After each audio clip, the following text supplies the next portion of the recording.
Hey guys, I want to open today's video by just extending my thanks and gratitude. Last week, Enlighten channel hit 100 subscribers, and I just checked a few minutes ago, and we're already closing in on 150 subscribers.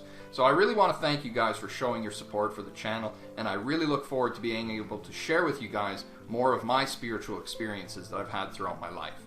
Now that being said, we're going to continue today's testimonial from where we left off. In the last video, I was talking about my experiences with the occult, and in this video, I'm going to be talking about the death of my grandmother and my decision to become a Roman Catholic and why. Stay tuned.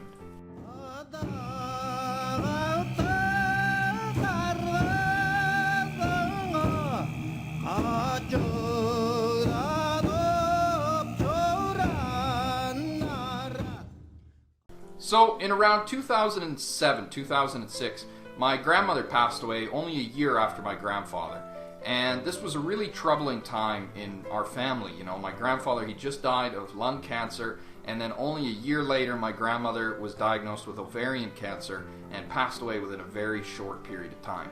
Now, if you've been following the story along, you'll know that this grandmother was the same grandmother that had shared with me her experiences as a young woman where she had a dream in which she saw heaven, golden towers, the white light, the whole thing. You know, this was an extraordinary experience, and it was her experience that really motivated me and compelled me to want to pursue an understanding of religion and spirituality. So, when she was diagnosed, she was sick for quite some time, and then eventually ended up in a hospice. And the hospice is basically a location where they put you to die.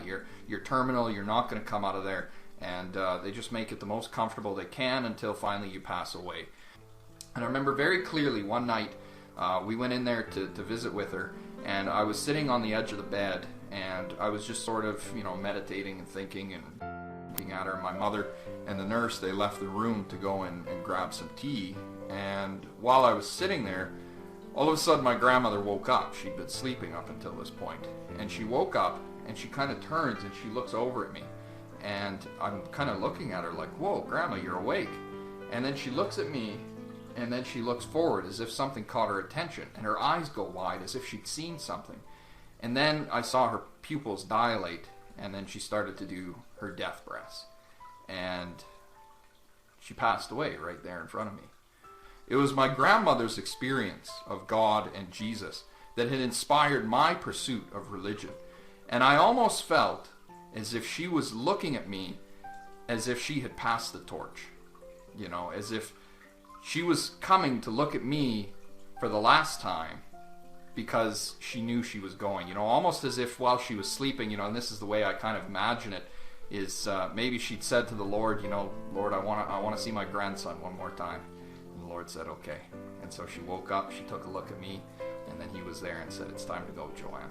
You know, so this was a deeply moving experience, and I still to this day I just wonder, you know, what did my grandmother see? What caught her attention at the end of the room? And you know, when I emerged from that experience, I felt so enamored, you know, of just conviction of the deep meaningfulness of this thing that I was pursuing, that it really mattered and that it really meant something, and that my life was not an accident. And the events of my life were not accidents either. It was meaningful and it mattered. And I was a part of this. And, you know, this experience of your life being somehow linked up with the cosmic life, with the universal life, with the life and the purpose and the plan of everything around you is just, it's awe-inspiring. And I remember emerging, you know, out of the hospice and looking up at Orion. I remember very clearly looking at Orion's belt and just thinking to myself, where is she? You know, where is my grandmother now? Because I knew the experience that she'd had, her vision of heaven, and I couldn't help but wonder, is she in that place? You know, God had told her in that vision, you'll be with me here in this place. And I couldn't help but think, maybe she's there. So, you know, that was an extraordinary experience for me, and it's one of the most meaningful experiences of my life. So originally I had planned to talk about my decision to join the Catholic Church in this video, but I think that you know, I'm running a little bit over time, so I'm just going to leave this video here, and in the next video I'll continue that on, and I'll talk about how after my grandmother's death I had experiences which led me to the conviction of joining the Roman Catholic Church. Thanks for stopping by. Please don't forget to like, subscribe, and share.